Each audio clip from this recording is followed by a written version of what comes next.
नमस्कार. अभिजात मराठी व्याकरण या प्लॅटफॉर्मवरती आपल्या सर्वांचं मनपूर्वक स्वागत. आधीच्या लेक्चरमध्ये आपण वर्ण विचारायला सुरुवात केली होती आणि त्यामध्ये आपण वर्ण कशाला म्हणायचं, त्यानंतर मूलध्वनी म्हणजे काय आणि वर्ण काय यातला फरक आपण बघितला होता. त्यानंतर मूलध्वनींचे वैशिष्ट्य वगैरे आपण बघितले होते, वर्णांची वैशिष्ट्य आपण बघितली होती. त्यानंतर आजच्या लेक्चरमध्ये आपण वर्णमालेला सुरुवात करणार आहोत. आता वर्णमाला म्हणजे काय, तर वर्णांची रांग, माळ याला आपण वर्णमाला म्हणत असतो. आपण जर बघितलं तर पारंपरिक वर्णमालेमध्ये आपल्याला 48 वर्ण असल्याचं दिसून येतं. मग अ पासनं आपण अळ पर्यंत ह्या एवढ्या सगळ्या वर्णांना वर्णमालेत स्थान देत असतो. आता हे अ पासनं अळ पर्यंत हे पारंपरिक म्हणजे कुठली हो, शासन निर्णय 2009 ह्याच्या आधी जी काही वर्णमाला होती त्याला आपण पारंपरिक म्हणतो. आणि आधुनिक कुठली, तर शासन निर्णय 2009 नंतर जे काही 2 वर्ण त्यामध्ये समाविष्ट करण्यात आले, तर 2 वर्णांसहित एकूण 50 वर्णांची ही वर्णमाला तयार झाली. मग हे जे 50 वर्ण आहेत त्यामध्ये ॲ आणि ऑ हे जे 2 वर्ण आहे, स्वर आहेत, ते या वर्णमालेमध्ये समाविष्ट झाल्याचं आपल्याला दिसून येतं. त्याचा नियम लक्षात ठेवा, शासन निर्णय लक्षात ठेवा, 2009चा शासन निर्णय आहे. अशा पद्धतीने आपण वर्णमाला किंवा मूळाक्षर यांचा जर अभ्यास करायला घेतला तर साधारणतः आपल्याला अ पासनं अळ पर्यंत, बरं मी अ पासनं अळ पर्यंत का म्हणतोय, कारण क्ष आणि ज्ञ यांचा समावेश वर्णमालेत होत नाही. का बरं, तर हे विशेष संयुक्त व्यंजने आहेत, ते आपण समोर बघणार आहोतच. पण मराठी वर्णमालेमध्ये अ पासनं अळ पर्यंत, मग यामध्ये आपण जर वर्गीकरण करत घेतलं तर आपल्याला एकूण स्वर जे आहेत ते 14 दिसतात. हे आकडे लक्षात ठेवा. एकूण स्वर 14 दिसतात, 2 स्वरादी सापडतात आणि 34 व्यंजन सापडतात.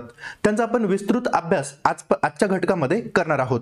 आता यामध्ये वर्णांचं जर वर्गीकरण आपण अभ्यासाला सुरुवात केली, त्यामध्ये आपल्याला एक गोष्ट लक्षात येते बघा, की वर्णांचं जर वर्गीकरण करायचं झालं तर त्याच्या वर्गीकरणाचे स्वरूपानुसार आणि उच्चारानुसार अशा 2 पद्धतीने त्याचं वर्गीकरण करता येतं. आता स्वरूपानुसार म्हणजे कसं हो, तर वर्णांचे 3 स्वरूपात विभाजन केलं जातं. म्हणजे कुठले, तर पहिले झाले स्वर, दुसरे झाले व्यंजन आणि तिसरा कोणता घटक, स्वरादी.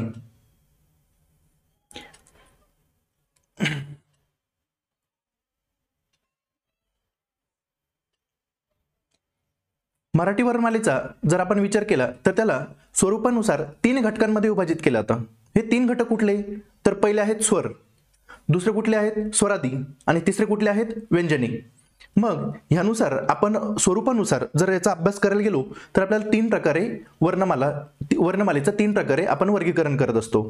आता या वर्गीकरणामध्ये आपण डिटेल अभ्यास करणार आहोत की स्वर कुठले, स्वरांचा उपयोग कुठे होतो, कसा होतो, त्यांचे स्वरूप कसं असतंय, ह्या सगळ्या गोष्टींचा आपण यामध्ये अभ्यास करणार आहोत.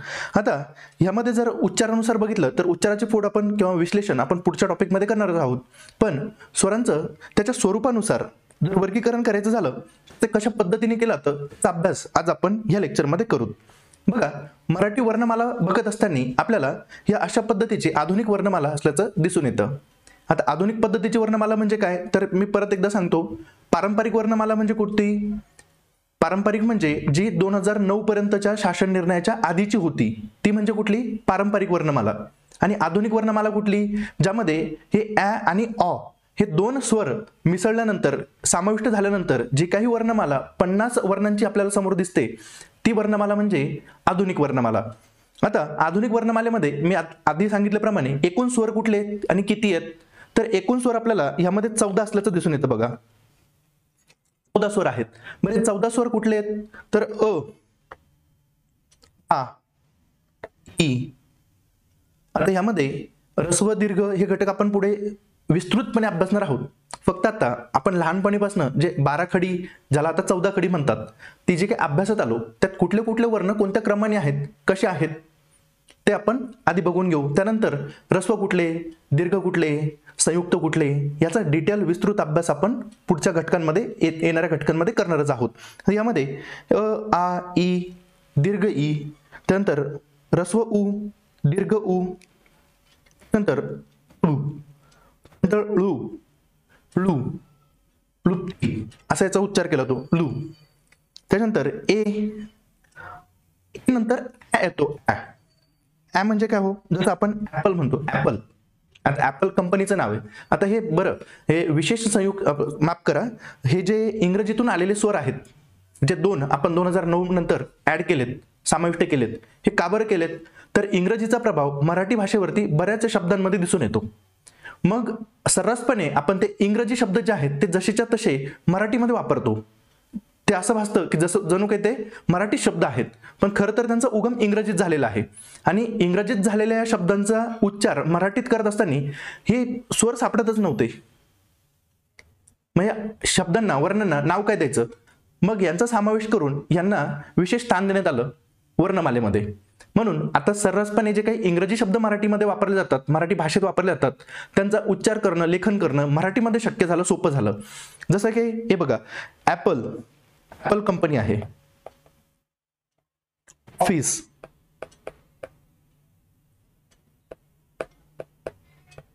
हे जे शब्द आहेत हे मराठीमध्ये सर्रासपणे वापरले जातात. आता आपण ऑफिसला जातो असं म्हणतो बघा, कार्यालयाला जातो किंवा कार्यालयात जातो असं उच्चार करत नाही, किंवा असं भाषा बोलत नाही, किंवा मराठीमध्ये शुद्ध, इतकं शुद्ध बोलत नाही. आपण ऑफिसच म्हणतो, कार्यालय म्हणत नाही. तर हा ऑफिस शब्द जो आहे तो असं वाटतं की जो जणू काही तो मराठीतच उगम झालेला आहे, कारण त्याचा वापर तेवढा सर्रासपणे होत असतो. मग या ऑफिस शब्द लिहायचा तर त्यासाठी वर्ण लागणार आहे. मग हा ऑ आणि ॲ, म्हणजे ॲ आणि ऑ, हे जे दोन वर्ण आहे हे कुठून घेतलेत? आपण इंग्रजीतून घेतलेले आहेत. हे एक महत्वाचं लक्षात ठेवा. त्याच्यानंतर ऐ बघा, ऐ, रणीचं ऐ, नंतर ओ, ओठांचा ओ, नंतर अ, पुढे जे आहे ओ पासनं औ पर्यंत यांना आपण स्वर म्हणत असतो. आता स्वरांचे वैशिष्ट्य वगैरे आपण पुढे अभ्यासणार आहोतच. बरं, मग हे झाले स्वर. एकूण स्वर किती आहेत? तर 14 आहेत. बरं, स्वरादी म्हणजे काय हो? स्वर आहे आधी ज्यांच्या, किंवा स्वरांवर स्वार होऊन येणारे, त्याला काय म्हणतो आपण? स्वरादी म्हणतो. स्वर आहे आधी, आधी म्हणजे आधी, ज्याच्या आधी स्वर असतो आणि तो स्वरावर येऊन बसतो, त्याला आपण काय म्हणतो? स्वरादी म्हणतो. मग स्वरादी कुठले कुठले आहेत? तर ज्याला आपण अनुस्वार म्हणतो, आणि आहा, ज्याला आपण विसर्ग म्हणतो. हे दोन स्वरादी आपल्याला वर्णमालेत असल्याचं दिसून येतं. मग आता आधीचे वर्ण 14, दोन स्वरादी, वर्ण म्हणजे आधीचे स्वर 14, दोन स्वरादी, एकूण आतापर्यंत किती झाले? 16 झालेत. आणि ह्यामध्ये जर आपण बेरीज जर केली, बघा, 14 स्वर अधिक 2 स्वरादी अधिक 34 व्यंजने, एकूण आपल्याला 50 झाल्याचं दिसून येतं बघा. म्हणून आधुनिक वर्णमालेमध्ये आपल्याला 50 वर्ण असल्याचं दिसून येतं. त्यानंतर बघा, हे जे अनुस्वार आहे ह्याला आपण असं लिहितो. अनुस्वार, एखादा शब्द असेल त्यावरती डोक्यावरती पद येतो. आणि स्वरादी कसा लिहितो? स्वरादी मधला विसर्ग कसा लिहितो? विसर्ग म्हणजे काय हो? हवा सोडणे, मुक्त करणे किंवा टाकून देणे. मग ज्यावेळेस आपण जिथे आता एक शब्द आपण लिहितोय स्वतः, तर स्वतः हवा बाहेर पडतीये, म्हणजे याला विसर्ग, हवेचा विसर्ग होतोय, म्हणून त्याला आपण काय म्हणतो? विसर्ग म्हणतो. अशा पद्धतीने हे पहिले जे वरती दिसत आहेत ते सर्व स्वर, त्याच्यानंतर स्वरादी, आणि ह्याच पुढच्या घटकामध्ये बघा व्यंजने. आता एकूण 34 व्यंजने आहेत. सगळ्यात महत्त्वाचं, आता व्यंजन शिकत असताना आपण त्याच्या गुणधर्म काय असतात, वैशिष्ट्य काय असतात, ते हलंत का असतात, त्याला हलंतच का म्हणतात, स्वरांना अच का म्हणतात? अच म्हणजे कुठले? की ज्यांचे उच्चार पूर्ण आहेत. आणि हल म्हणजे कुठले? ज्यांचे उच्चार अपूर्ण आहेत. त्याचं पुढे आपण विश्लेषण बघणार आहोतच. बरं, मग वर्णमाला अभ्यासत असताना आपल्याला तिसरा घटक दिसतो त्यांच्या स्वरूपानुसार, ते म्हणजे व्यंजने. आता व्यंजने किती आहेत? तर एकूण 34 व्यंजन असल्याचं आपल्याला दिसून येतं. बरे, 34 व्यंजनांमध्ये क पासनं ळ पर्यंत, हे एक लक्षात ठेवा, क पासनं ळ पर्यंत. पुढे जे आहेत आपण काय म्हणतोय? व्यंजन म्हणतोय. आता व्यंजनांच्या गुणधर्मानुसार आपण त्यांना पुढे परत विभाजन करणार आहोतच. मृदू कुठले, त्यानंतर कठोर कुठले, त्यानंतर अल्पप्राण कुठले, महाप्राण कुठले, मग हे सगळे घटक आपण समोर अभ्यासणार आहोत. त्याच्यानंतर त्यांच्या उगमस्थान म्हणजे उच्चार स्थानानुसार, उच्चार स्थान म्हणजे काय? की कुठले कंठ्य आहे, कुठले तालव्य आहे, कुठले मूर्धन्य आहेत, कुठले दंत तालव्य आहेत, हे सगळे घटक आपण समोर वन बाय वन अभ्यासणार आहोतच. ह्यामध्ये एकूण 34 व्यंजनं आपल्याला मराठीमध्ये असल्याचं दिसून येतं. म्हणजे ते परत सांगतोय, स्वर किती? 14, स्वरादी किती? 2 आणि व्यंजने किती 34. असे एकूण मराठी वर्णमालेमध्ये, आधुनिक मराठी वर्णमालेमध्ये एकूण आपल्याला 50 वर्ण असल्याचं दिसून येतं. आता विषय राहतो क्ष आणि ज्ञ. ह्याचं मी मागच्या लेक्चरमध्ये फोड करून दाखवली होती की हे विशेष संयुक्त व्यंजने आहेत. काय आहेत? विशेष संयुक्त व्यंजने. मग ते संयुक्त व्यंजने म्हणजेच जोड अक्षर, म्हणजे सोप्या शब्दात जर सांगायचं झालं तर हे जोड शब्दासारखे दिसतात. हे काही एकटे नाही आहेत, हे अनेक व्यंजनं किंवा स्वर मिळून हे तयार झालेले आहेत, म्हणून यांना विशेष संयुक्त व्यंजने म्हणतात. मग विशेष संयुक्त व्यंजनांना आपण मराठी वर्णमालेत स्थान दिलेलं नाहीये. लक्षात येतंय? आपण यांना मराठी वर्णमालेत स्थान दिले नाही. हे विशेष संयुक्त व्यंजने वेगळेच ठेवलेले आहेत. कारण काय तर समजा क्ष याचा जर आपण अभ्यास केला, आता हा क्ष आहे, अक्षय मधला क्ष, तर अधिक श चा हा क्ष तयार होतोय. लक्षात येतंय? तसंच ज्ञ, ज्ञ कसा तयार होतोय? द अधिक न अधिक य, अशा पद्धतीने ज्ञ तयार होतोय. आता ह्याला हिंदीमध्ये ज्ञ म्हणतात आणि संस्कृतमध्ये ज्ञ, हिंदीमध्ये असा उच्चार होतो, ग अधिक य. लक्षात येते? हे संस्कृत आणि हिंदीचा संबंध येत नाही, पण जस्ट अधिक माहितीसाठी सांगितलं. अशा पद्धतीने आपल्याकडे परत तेच स्वर 14, स्वरादी 2 आणि व्यंजने 34.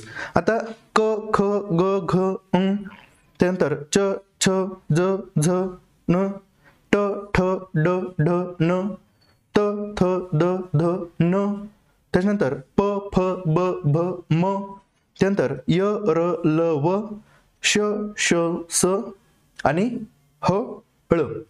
इतके हे 34 व्यंजने आहेत. ह्यांचा आपण मराठी वर्णमालेत समावेश केलेला आहे. आता नेमकं हे जे आपण स्वरूपानुसार आपण एक फक्त ओव्हरव्ह्यू बघितला, एक फक्त स्पष्टीकरणासाठी आता इथून पुढे आपण सुरुवात करू. आता नेमकं ह्यामध्ये जर आपण अभ्यासाला घेतलं,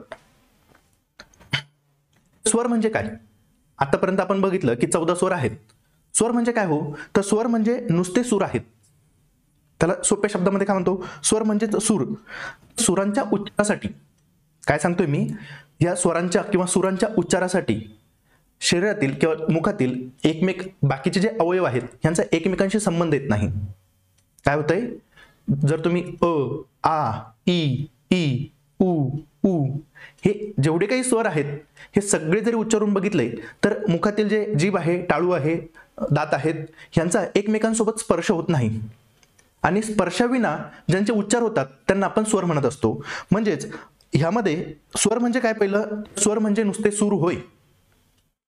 काय? स्वर म्हणजे नुसते सूर आहेत आणि ह्यांचा उच्चार करत असताना अवयवांचा एकमेकांसोबत स्पर्श होत नाही. ह्याचे वैशिष्ट्य किंवा गुणधर्म जर आपण समोर बघणार आहोतच अजून, पण ज्यावेळेस आपण एखाद्या स्वराचा उच्चार करत असतो त्यावेळेस जे मुखातील जे अवयव आहेत ह्यांचा एकमेकांसोबत संपर्क होत नाही, संबंध येत नाही.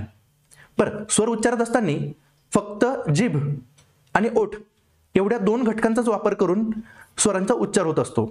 जर ह्याच संदर्भात जर आपण व्यंजनांचा उच्चार करून बघितला तर आपल्याला एक गोष्ट लक्षात येते की व्यंजनांचा उच्चार करण्यासाठी मुखातील सगळ्या 1-1, 2-2 किंवा 3-3 अवयवांचा वापर आपल्याला करावा लागतो. पण स्वर हे साधारणपणे सहज प्रवाही असल्यामुळे, ही एक संकल्पना की स्वर हे प्रवाही असतात, म्हणजे सहजपणे निघून जात असतात. अ, आ, ई, ई हे सहजपणे फ्लो होत असतात. त्यामुळे स्वर प्रवाही असल्याचं म्हटलं जातं. त्यानंतर बघा, सगळ्यात महत्त्वाचं म्हणजे वर्णांच्या घटकामध्ये आपण जेव्हा स्वरांचा अभ्यास करतो तेव्हा स्वरांचे एक वैशिष्ट्य सगळ्यात महत्त्वाचं दिसून येतं की स्वरांचा उच्चार जो आहे तो इतर वर्णांच्या शिवाय होतो. म्हणजे इतर वर्णांच्या शिवाय म्हणजे काय की त्याचा उच्चार, पूर्ण उच्चार करण्यासाठी दुसऱ्या कुठल्याही वर्णाची मदत घ्यायची गरज पडत नाही. समजा मी अ म्हणतोय, तर हा पूर्ण उच्चाराचा आहे. हा पूर्ण उच्चाराचा आहे. पण क जर म्हणतोय मी तर क ह्यात जर आपण बघितलं पूर्ण दिसतो, त्यामध्ये मिसळला नंतर काय होतं हो? पूर्ण क तयार होतोय. म्हणजे काय?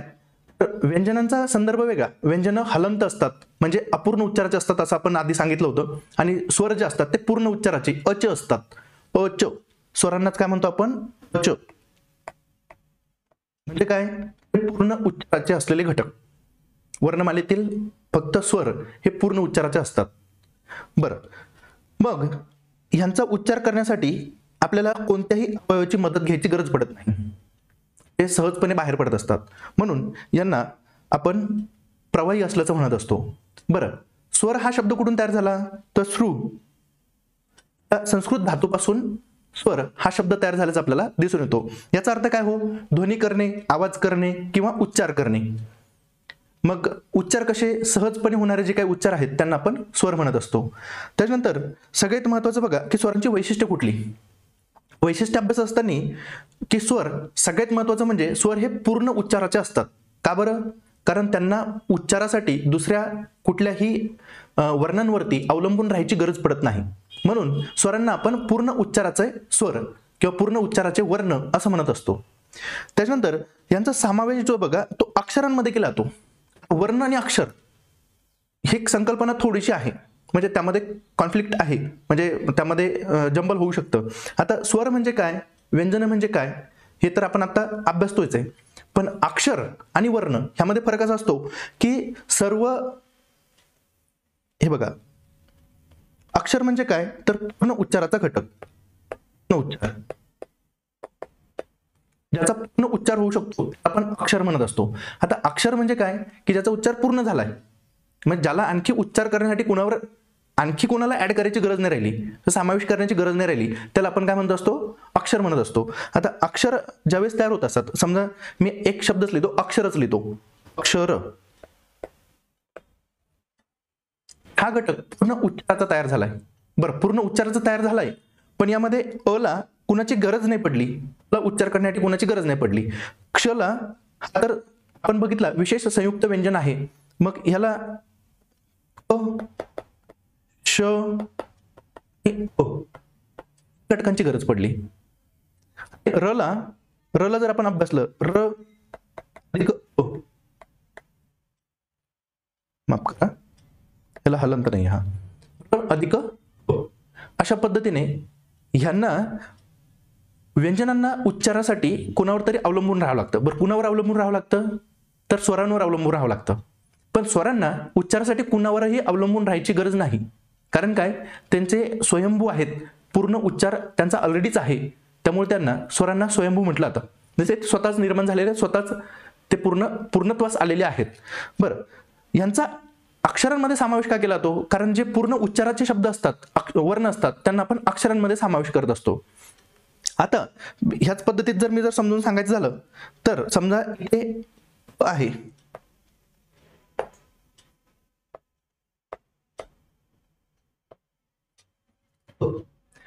हा क हलंत असल्यामुळे हा अक्षर नाहीये, हा काय आहे? वर्ण आहे. जर मी अधिक जर केलं, याला असं लिहिलं तर जे आहे अक्षर आहे. लक्षात येत आहे? म्हणजे अक्षर म्हणजे काय? पूर्ण उच्चाराचे वर्ण. बरं, काही वर्ण हे अक्षर आहेत, काही वर्ण हे अक्षर नाहीत. बरं, कुठले वर्ण अक्षर आहेत? तर जे स्वर आहेत ते अक्षर आहेत.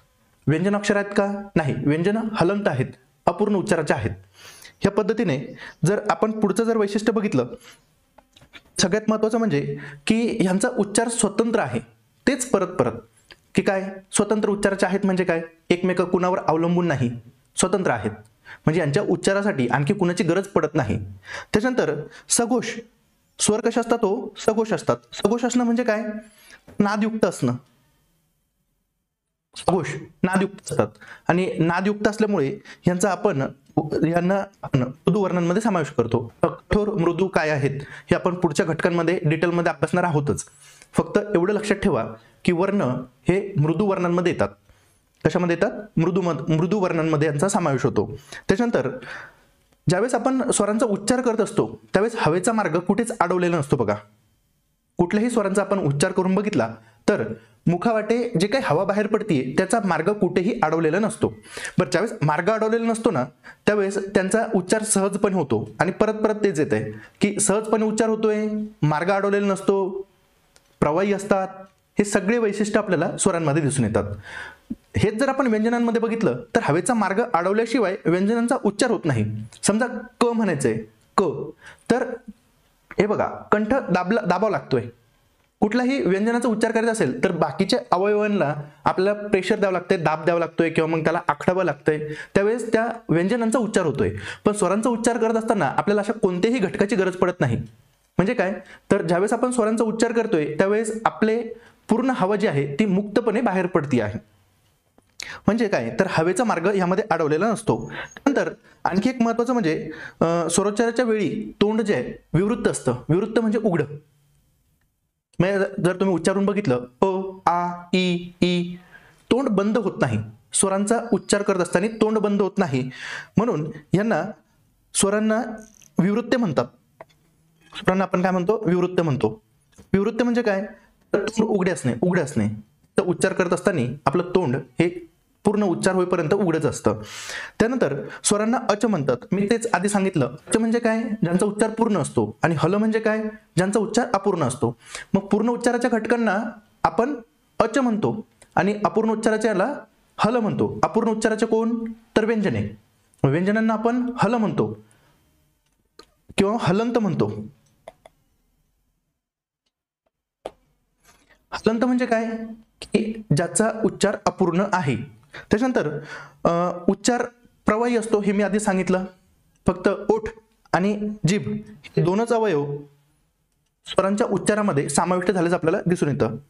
बरं, एकूण किती स्वर आहेत, तर एकूण 14 स्वर असल्याचं आपल्याला दिसून येतं. ते आपण बघितलं, अ पासनं औ पर्यंत. ह्या अशा पद्धतीने हे सगळे वर्णांचे घटकांपैकी आपण स्वरांचा घटकांचा अभ्यास केलेला आहे. बघा, सगळ्यात महत्वाचा एक घटक येतो की मराठी भाषेतील जे स्वर आहेत, काय सांगतोय मी, दोन प्रकारे त्यांचं वर्गीकरण केलं जातं किंवा त्यांचा प्रकार दोन पाडले जातात. बरं, भाषेतील स्वर कशा पद्धतीने दोन प्रकारे वर्गीकृत केले जातात, त्यामध्ये बघा की ही जे काही स्वर आहेत ते अक्षराच्या स्वरूपात लिहिले जातात आणि काही जे आहेत चिन्हांच्या स्वरूपात लिहिले जातात. मग अक्षरांच्या स्वरूपात म्हणजे काय आणि चिन्हांच्या स्वरूपात म्हणजे काय, मग आपण समोर बघणार आहोतच की अक्षर, चिन्ह आणि त्याचा वापर कशा पद्धतीने केला जातो. परत ते रस्व कुठले, दीर्घ कुठले, याचा आपण विस्तृत अभ्यास या घटकामध्ये करणार आहोत. बरं, समजा मी एखादा शब्द म्हणतोय की अखंड. आता ह्या अखंड यामध्ये अ जो आहे हा कशाच्या स्वरूपात आहे, अक्षरांच्या स्वरूपात आहे. जर अखंड असा शब्द आपण लिहिला, हा जो आहे जसाच्या तसा आपण शब्दांमध्ये वापरलेला आहे. म्हणजे आपण स्वरांना शब्दांमध्ये ज्यावेळेस जशाच्या तसं वापरत असतो त्यावेळेस त्यांना आपण अक्षराच्या स्वरूपात वापरतोय असं म्हटलं जातं. बरं, मग चिन्हांच्या स्वरूपात कसं, तर मी समजा एक उदाहरण घेतलं, मा मी म्हणजे मामी उदाहरण घेतलं. आता इथे मामीची जर आपण फोड केली, ह्यामध्ये बघा आपण सुद्धा काय वापरलेलं आहे, स्वर वापरलेले आहेत, पण ते चिन्हांच्या स्वरूपात वापरलेले आहेत. मग म अधिक आ, म अधिक ई, मग तयार झालं मा मी. म्हणजे इथे आपण इथे काना दुसरी वेलांटी पद्धतीचे चिन्हांच्या स्वरूपात या स्वरांना वापरलेलं दिसून येतं.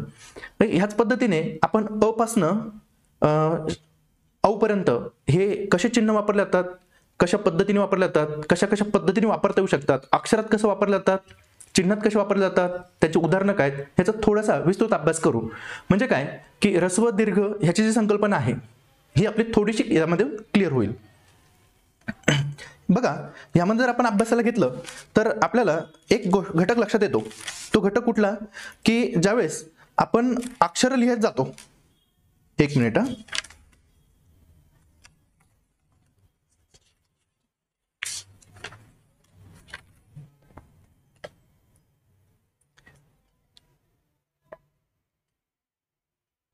पेज घेऊ द्या.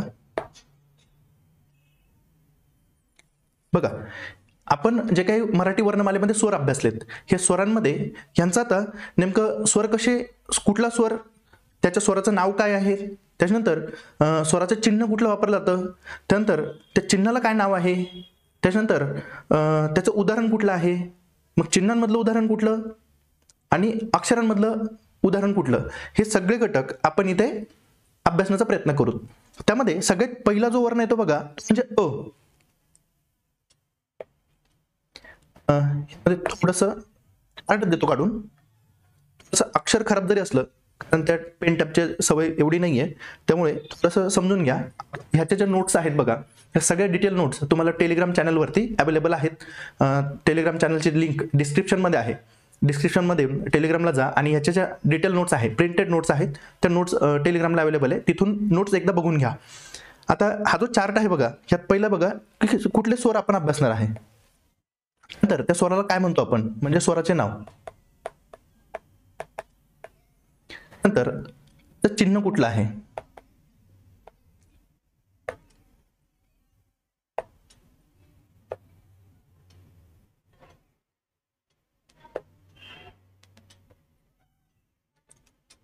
चिन्हाचे नाव.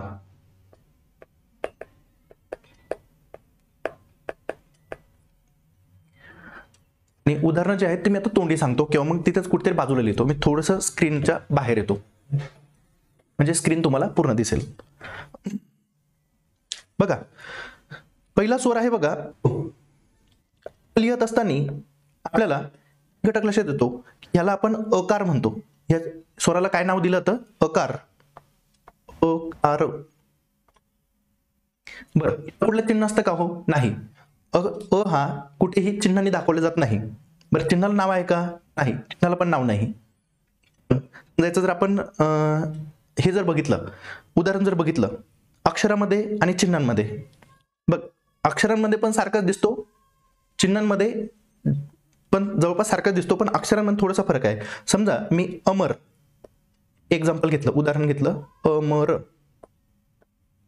हा जो आहे हा अक्षरांच्या स्वरूपात असल्याच आपल्याला दिसतंय. तसंच याच अमरमध्ये म आणि र यामध्ये पण अ मिसळलेला आहे, पण त्याचं स्पेशल चिन्ह दाखवलं जातो काय, विशिष्ट चिन्ह दाखवलं जातो काय? नाही. पण दाखवलं जरी नसला तरी अ हा त्यामध्ये मिसळलेला असल्याच आपल्याला यामध्ये दिसून येतं. त्यानंतर दुसरा आहे बघा आ.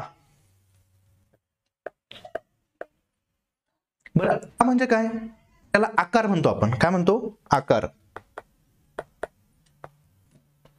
बरं, त्याचं चिन्ह काय हो? आचं चिन्ह काय तर छा, उभा दंड चिन्ह असलंच आपल्याला दिसतो. बरं, ह्याला काय म्हणतात? ह्याला काना म्हणतो आपण. आता ह्याचं जर उदाहरण झालं तर याचं उदाहरण बघा, जर समजा आपण अक्षराच्या स्वरूपात बघितलं तर आकाश. हा जो आहे हा आपण अक्षराच्या स्वरूपात लिहिलाय. आणि ह्याच जर उदाहरणात बघितलं तर का जो आहे का, हा चिन्हाच्या काना देऊन का केलंय, चिन्हाच्या स्वरूपात आपण अशा पद्धतीने वापरू शकतो. किंवा काका शब्दांमध्ये आपण काना देतोय, लक्षात येतंय, ह्याच्यामध्ये आपण काना देतोय. त्यानंतर बघा पुढचं आहे, ह्याच पेजवर कंटिन्यू करतो.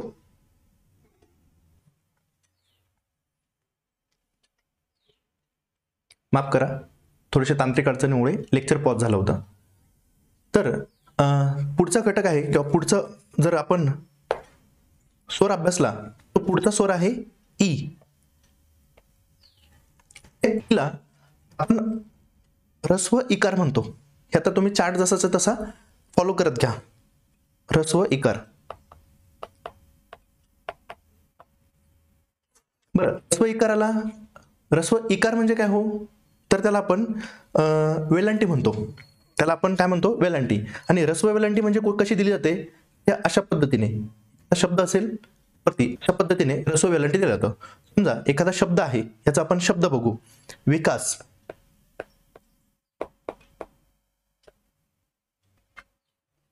हा आपण चिन्हाच्या स्वरूपात अशा पद्धतीने विकास लिहितोय. आणि जर अक्षराच्या स्वरूपात ई लिहायचं झालं तर याला आपण इमारत अशा पद्धतीने लिहितो. म्हणजे चिन्हांच्या स्वरूपात जर लिहायचं झालं त्याला वेलांटी दिली जाते. वेलांटी किंवा ऱ्हस्व इकार असं म्हटलं जातं. पण आपण ऱ्हस्व इकार हा शब्द न वापरता काय शब्द वापरतो? पहिली वेलांटी किंवा ऱ्हस्व वेलांटी हा अशा पद्धतीचा आपण त्याला शब्द वापर करत असतो. आणि तेच जर अक्षराच्या स्वरूपात जर ई वापरायचं झालं, ऱ्हस्व ई, तर तो इमारत या शब्दामध्ये वापरलेला आहे बघा. नंतर आहे दुसरा ई, ज्याला आपण दीर्घ ई म्हणतो. काय म्हणतो आपण? दीर्घ ई. दीर्घ ई मध्ये किंवा दीर्घ इकार म्हणतात त्याला, दीर्घ इकार. दीर्घ इकार कसा दिला होतो, म्हणजे तो उलट्या साईडने दिला, तो याच्याच उलट्या साईडने, अशा पद्धतीने. आता ह्याला जर आपण अभ्यासाचं झालं तर ह्याच्या जर चिन्हांचा आपण अभ्यास करायला घेतला चिन्हामध्ये, तर काकी पेलंटी दिल्या तेव्हा वरती, दुसरी पेलंटी दिली आहे. आणि समजा सध्या आता रमजानचा हे चालू आहे, त्यामुळे जर समजा ह्याला जर अक्षरांमध्ये वापरायचं झालं तर ह्याला ईद हा शब्द वापरला जातोय. अक्षरांच्या स्वरूपात ईद, म्हणजे हा जो ईद आहे हा अक्षरांच्या स्वरूपात आपण वापरतो आहे. त्याच्यानंतर बघा पुढे आहे उ. एक मिनिट ब्लँक पेज घेतो.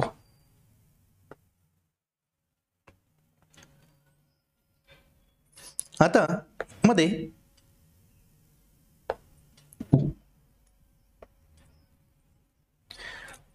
आपण ऱ्हस्व उकार म्हणतो.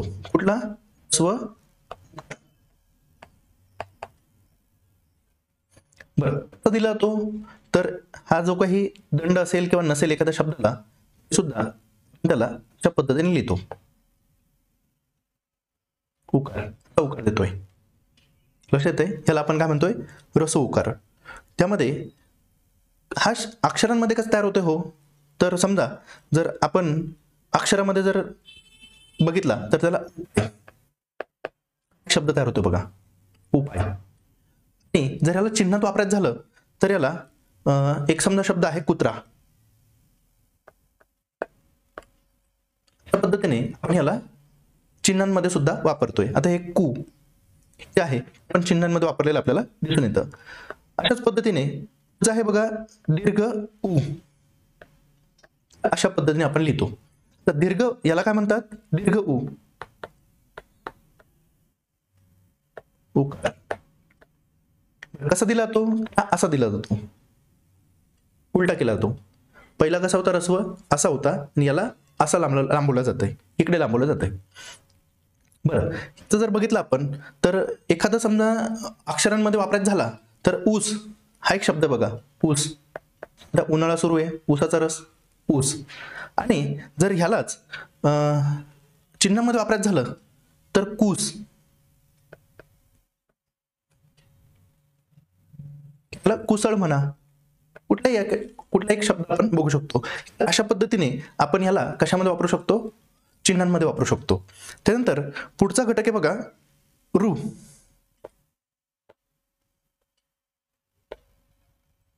आता रुकार म्हणतात, म्हणजे त्याला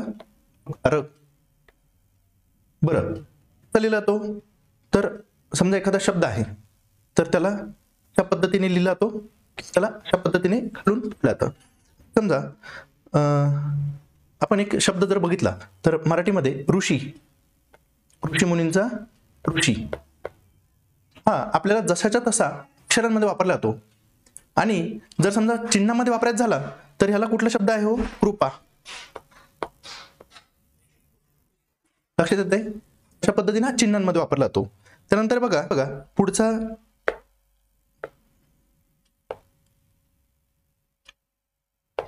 आपला जो स्वर आहे म्हणजे कुठला, लू.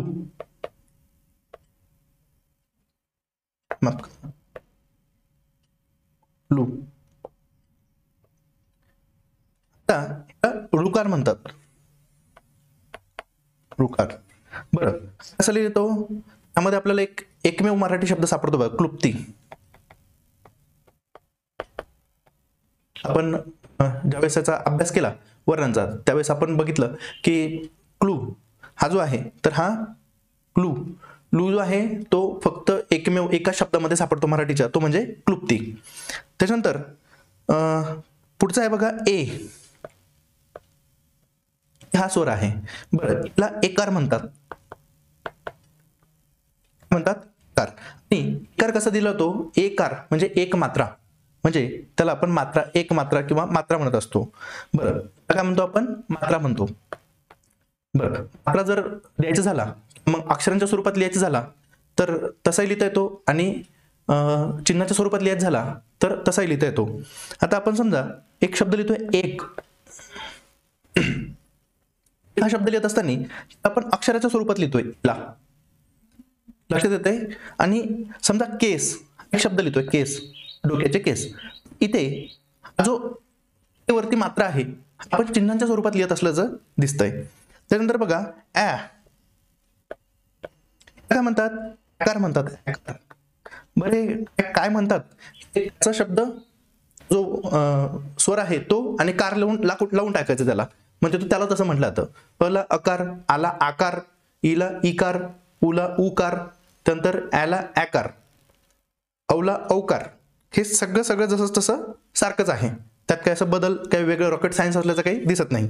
बरं ॲ कसा लिहिला तो, तर ह्याला डोक्यावरती अर्धचंद्र दिला तो बघा. एखाद्या शब्दाच्या डोक्यावरती अर्धचंद्र देऊन लिहिला जातो. बरं ह्याला असं जर समजा वर्णांच्या स्वरूपात लिहायचं झालं किंवा मग अक्षराच्या स्वरूपात जर लिहायचं झालं तर ह्याला आपण ॲटम बॉम्ब असं म्हणतो बघा, ॲटम.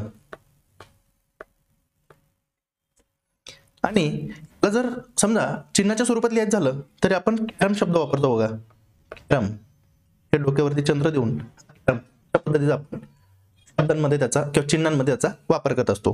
त्याच्यानंतर बघा ऐ, ऐरणीचं ऐ काय म्हणतो आपण, ऐकार म्हणतो. बरं ह्याचं चिन्ह कुठलं, 2 मात्रे. चिन्ह कुठलं आहे, 2 मात्रे. बरं 2 मात्र्यांमध्ये आपण जर समजा काही शब्दात जर वापरायचं झालं चिन्हांमध्ये तर त्याचं कुठलं उदाहरण आहे, काही. आणि जर ह्याला एक म्हणजे ऐकणे, माझं ऐक, हा आपण याला शब्दांच्या स्वरूपात, अक्षरांच्या स्वरूपात लिहू शकतो. चिन्हांच्या स्वरूपात काही हा शब्द झाला, वारी हा शब्द झाला. असे वेगवेगळे शब्द आपण ह्यामध्ये लिहू शकतो. नंतर बघा की ओ, ओ तर याला काय म्हणतात, उकार म्हणतात. बरं उकार काय हो, तर एक मात्रा एक काना, एक काना एक मात्रा, आपण काय म्हणतो, ओकार म्हणतो. बरं ओकारचा समजा आपण एखादा जर शब्द बघायचा झाला चिन्हांच्या स्वरूपात तर ह्याला आपण कसं लिहू शकतो, ओन बघा, काना आणि मात्रा. आणि जर समजा ह्याला जर अक्षराच्या स्वरूपात लिहायचं झालं तर अशा पद्धतीने आपण याला लिहू शकतो. बरं त्याच्यानंतर पुढचा आहे बघा म्हणतो आपण ऑकार. बरं हा कसा लिहिला जातो, काना आणि त्याच्यावरती अर्धचंद्र. म्हणजे आधी ॲ जो होता तो फक्त अर्धचंद्र होता आणि ऑ जो आहे तो एक काना त्यावरती अर्धचंद्र. ते जर आपल्याला अक्षरामध्ये लिहायचं झालं अक्षर म्हणून तर याला ऑफिस हा शब्द बघा,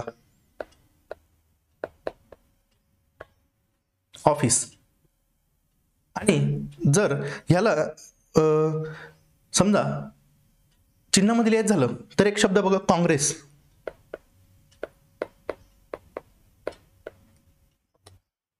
अशा पद्धतीने आपण याला लिहू शकतो. त्याच्यानंतर बघा पुढचा आहे ओ, एक हा शेवटचा आहे ओ.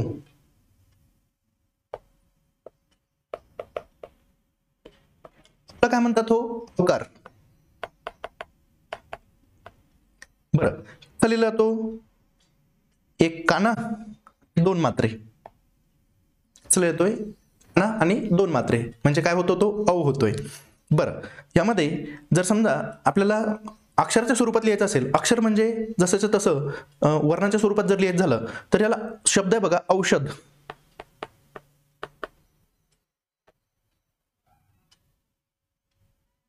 आणि समजा त्याला जर आपल्याला चिन्हाच्या स्वरूपात लिहायचं असेल तर कौतुक. अशा पद्धतीने आपण हे वर्ण जेवढे काही स्वर आहेत ते कशा पद्धतीने स्वराचं नाव, त्याचं चिन्ह कसं असतं, त्याला काय म्हणून ओळखलं जातं, त्याचा अक्षर म्हणून कसा वापर केला जातो त्या स्वरांचा, त्याला चिन्ह म्हणून कसा वापर केला जातो, इतकं डिटेल आपण ह्या लेक्चरमध्ये अभ्यासलं आहे. यानंतर पुढच्या वर्गीकरणाच्या काही स्वरांच्या वर्गीकरणाच्या पद्धती आहे, व्यंजने आहेत, स्वरादी आहेत, यांचा डिटेल अभ्यास आपण पुढच्या लेक्चरमध्ये करू. थांबू तिथे. धन्यवाद. जय हिंद.